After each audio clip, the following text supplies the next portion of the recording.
As you know, we are doing, or sort of semi-looking at Advent.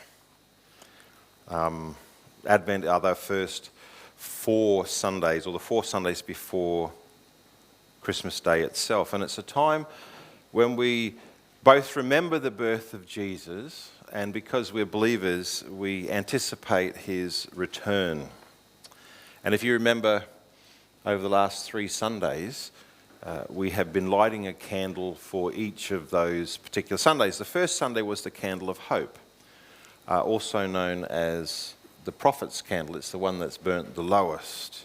And the second one is, and that first candle talks about our anticipation, our expectation of Jesus coming. And then we lit the second candle, which is called the candle of peace, or also the Bethlehem candle. And that's when we anticipate the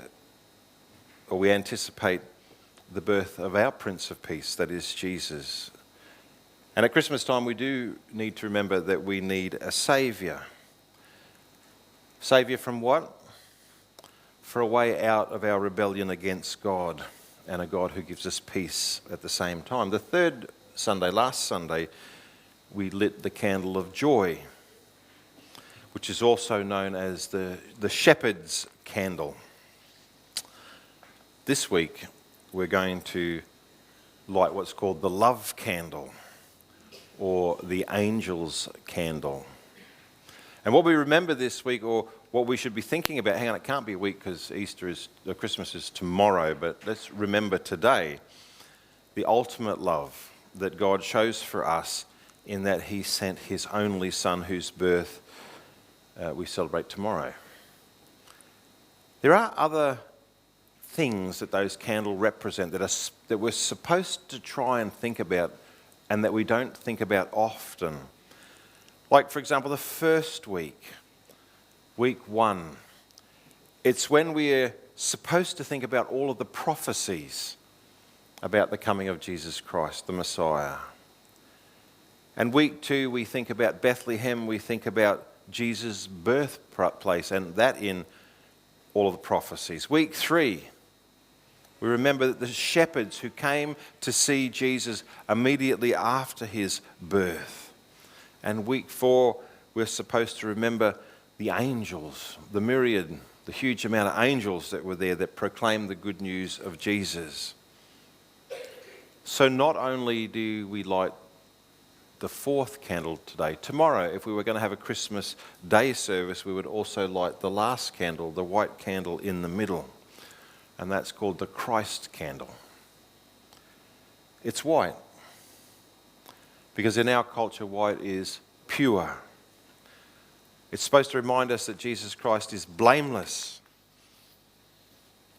And the candle represents Jesus and his role in the Christmas story. It's supposed to represent to us that Jesus brought light into the world. And it started, in a sense, with his arrival as a baby. It's supposed to help us to remember that we can't be Christians. We can't really have Christmas without Christ. And it's also called the love candle because we can't be Christians without love. Without love, all of our works and everything else that we do are for nothing.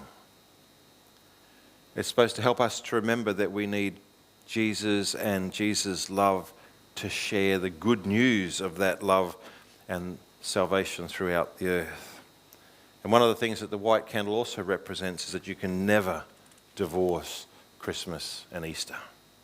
The two go hand in hand. Remember what Jesus said in John 15 verse 13. It says, "Greater love has no one than this, that someone lay down his life for his friends." That's one of the things that we're supposed to remember at Christmas. Romans chapter 5 verses 6 and 8 say, "For while we were still weak, at the right time Christ died for the ungodly.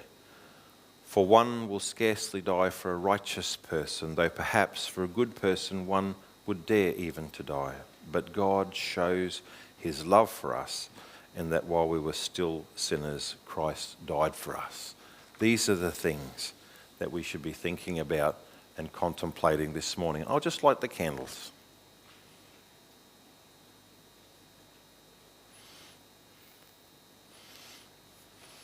And you guys know how forgetful I am, but just remind me at the end of the service or towards the end of the service, I'll light that one.